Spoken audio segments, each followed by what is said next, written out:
Салем достар, бүгін біз сіздермен өте дәмді салат дайындайтын боламыз. Ол үшін алдымен 7 жұмыртқаны 4 бұрышты етіп турап аламыз.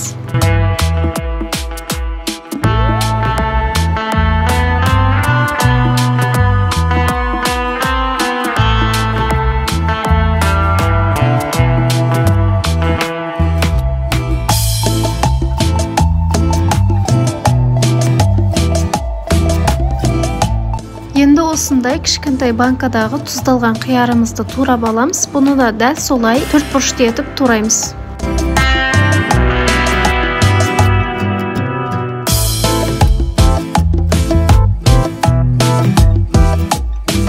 Қиярды турап болдық. Енді сәбіз тураймыз. Сәбізді 3 қостым. Маған көп сәбіз қосқан ұнамайды. Сіздер қалауларыңызға қарай қоссаңыздар болады. 3 картоп, бұны да 4 бұрышты етіп тураймыз.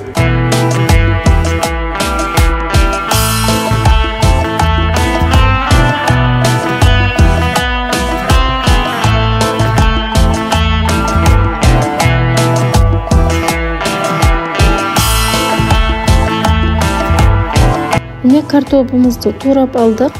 Енді етімізді тураймыз. Мен етті алдын ала пісіріп дайындап қойғанмын. Еттің орнына колбаса қоссаңыздар да болады, өз қалауларыңызға қарай.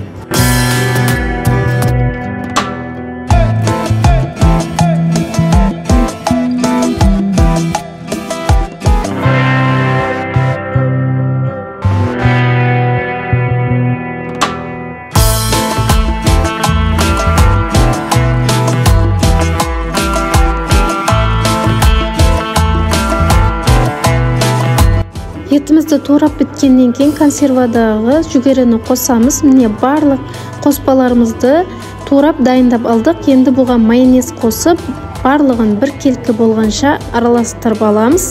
Міне салатымыз да дайын болды. Ұнаған болса менің арнама тіркеліп лайк баса кетіңіздер.